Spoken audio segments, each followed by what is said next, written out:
is definition number one. Something working inside out. Something working inside or something in me working itself out. That's the flesh. I want us all to get this morning. And that is why I was led to backtrack a little bit concerning this teaching.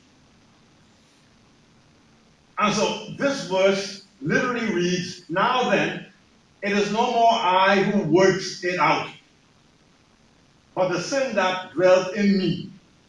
And so Paul is saying that the sin nature is working out all of these evil deeds, all of these evil desires, all of these evil cravings.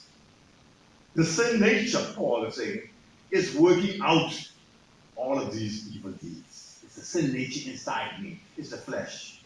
It's the flesh that we all struggle with. And we will continue to struggle with this old flesh, this old stinking flesh, until we die. Or until Christ takes us home in the rapture, whichever comes first. And so when you are out of fellowship with God, the sin nature is controlling you. When you are out of fellowship with God. And so perhaps we could use that yardstick to determine whether or not we are out of fellowship with God or not, or whether we are in fellowship with God, by how much our flesh controls us. This thing that's inside of us that we do not understand, this thing that we cannot control, this flesh that drives us. So you are no longer under the dominion if you are born again. No. But for the moment, you are under its control. That sounds like a paradox. It is controlling you and bringing things out of you that you don't want exposed. The flesh, the fleshly desires, the fleshly lusts. We don't want those things exposed. We don't want the flesh exposed. But it embarrasses us so many times. In Romans chapter 7 verse 18 it says, for I know that in me, Paul is talking, he says, for I know that in me, in my flesh, dwelleth no good thing. No good thing dwelleth in my flesh. For to will is present with me, but how to perform that which is good I find not.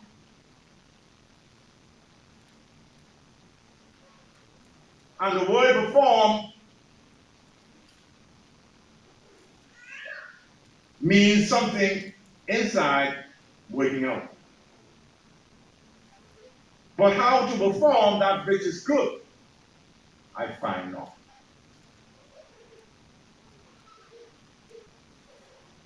Something inside working out. So there can be no progress in holiness until we learn what Paul learned here. That in me, that is, in my flesh, nothing good dwells. Now we all have to come to that conclusion. Because a lot of us believe that we are so good in ourselves. But Paul is telling us that in my flesh, nothing good dwells. Nothing good dwells in this. Nothing good. This thing here is at enmity with God.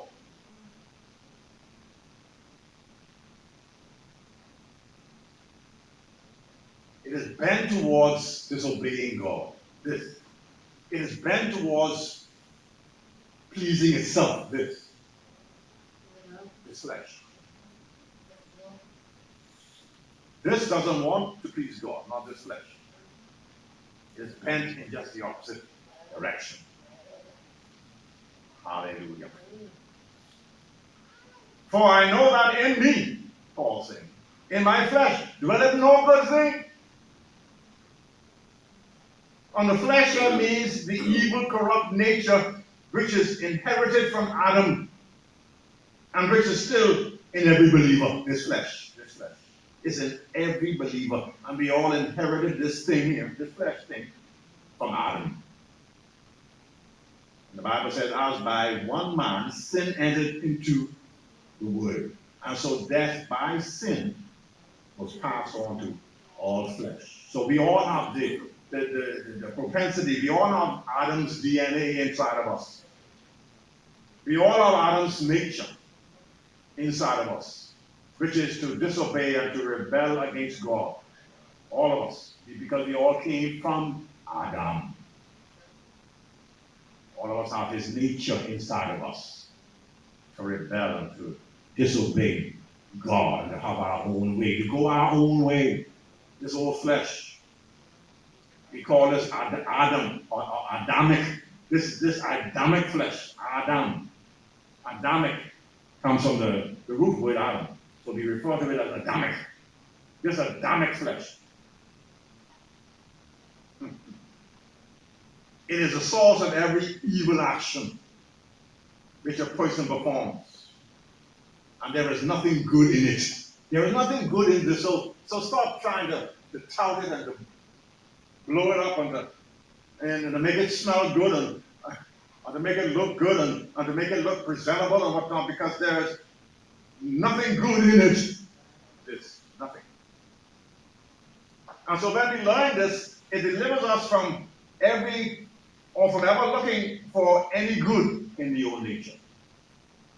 Once we learn this, it delivers us from being disappointed when we don't find any good there in the flesh. And it delivers us from occupation with ourselves when we understand that there's nothing good about this. And yet there are so many of us who spend so much time, so much energy, so much money on trying to make this look good. And to smell good and to feel good and whatnot. This whole thing, this whole Adamic nature.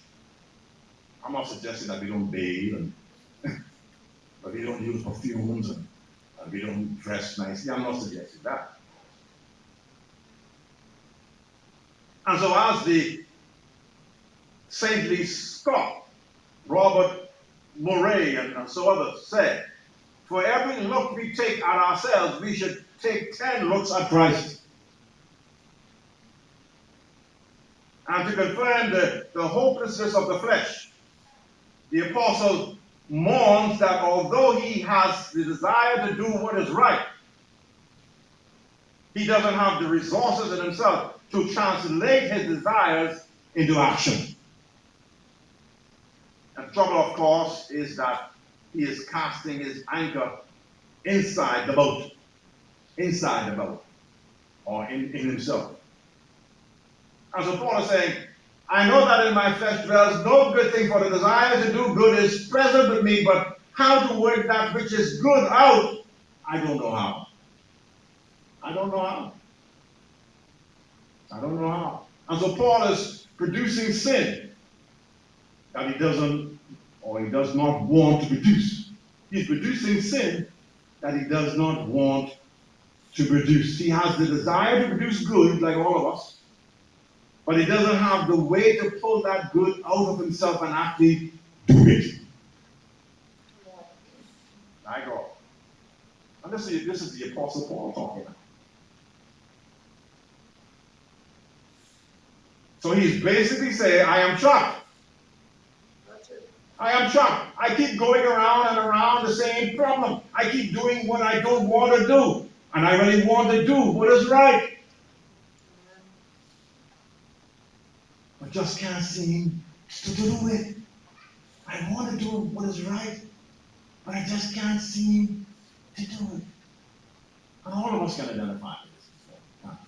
All of us. All of we can identify with this.